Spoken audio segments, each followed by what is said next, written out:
Morning. It's Sunday, July 18th, and something is happening around this world that I don't know if we as human beings can fight.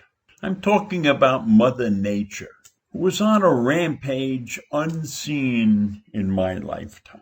We have 1 million acres burning in the United States, wildfires. And while that is a terrible scene, and one could argue that possibly we could do something about that, it's partially caused by forests that are not properly taken care of and droughts that we are suffering through. But that's a minor situation right now compared to what's happening in Europe, where there were massive floods and thousands of people died, and houses and towns were destroyed by these raging rivers. And there are many in this world, in this country, who deny this, who deny the fact that we have climate change, who believe that this is just a cycle that will go away. It's kind of like believing that the pandemic would come and go away, and we've seen that that's not been true. So when you look at the weather, you've got to feel helpless.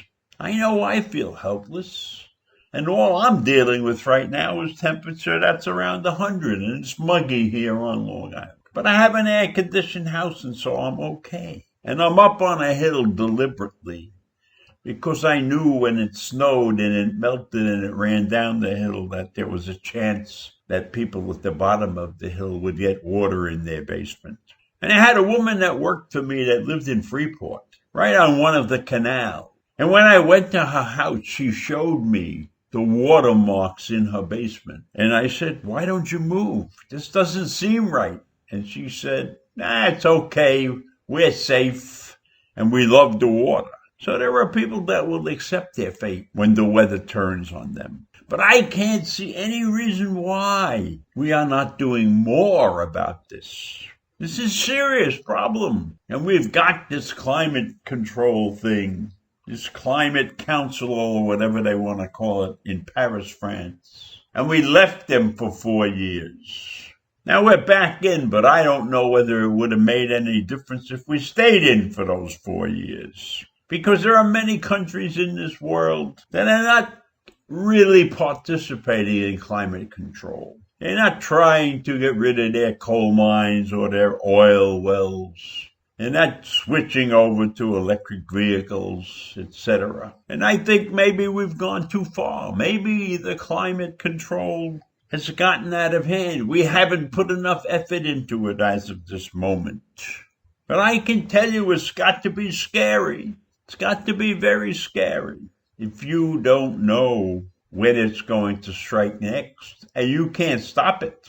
And don't forget, we're at the beginning of the hurricane season. And Elsie was threatening the coast of Florida this year. What's going to happen?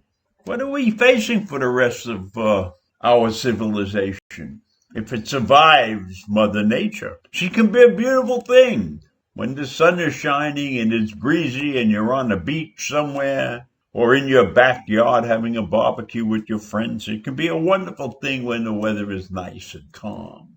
But it's out of control now. And I don't see anybody coming forward and saying, "We got this under control. Don't worry. In a couple of days or a couple of weeks, it'll be gone and we'll be fine again." The disaster in Europe has shown me that we're not going to be fine. We're not going to be fine. We really have to do something about Mother Nature.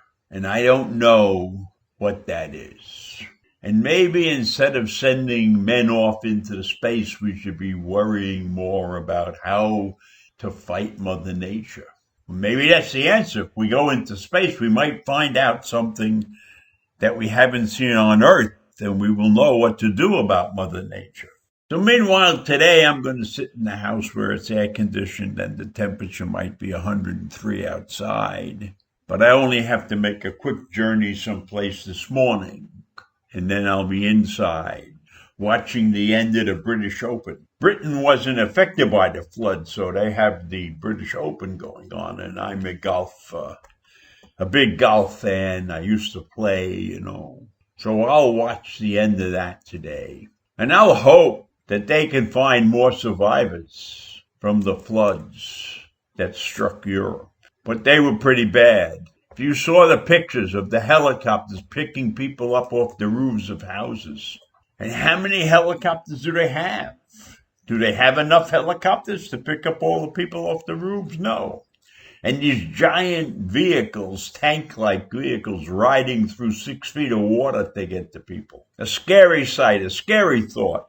So I don't know what to tell you, but I can tell you that we haven't done everything we possibly could to keep people safe in this world. And it's a dilemma because this is an enemy, Mother Nature, who will be tough to combat. And don't forget, there are many, many countries that don't have the resources to combat it. And even if you have the resources, it's a tough fight. So I want you to think about that. Think about how bad this climate situation is in the world and how stupid there are many people who are ignoring it and think it will go away and think this is just a little cycle blip in the challenge against Mother Nature. So I'm worried about the world right now. And I think we should all be worried about the world. So have a nice day, and I will see you in the morning. Bye.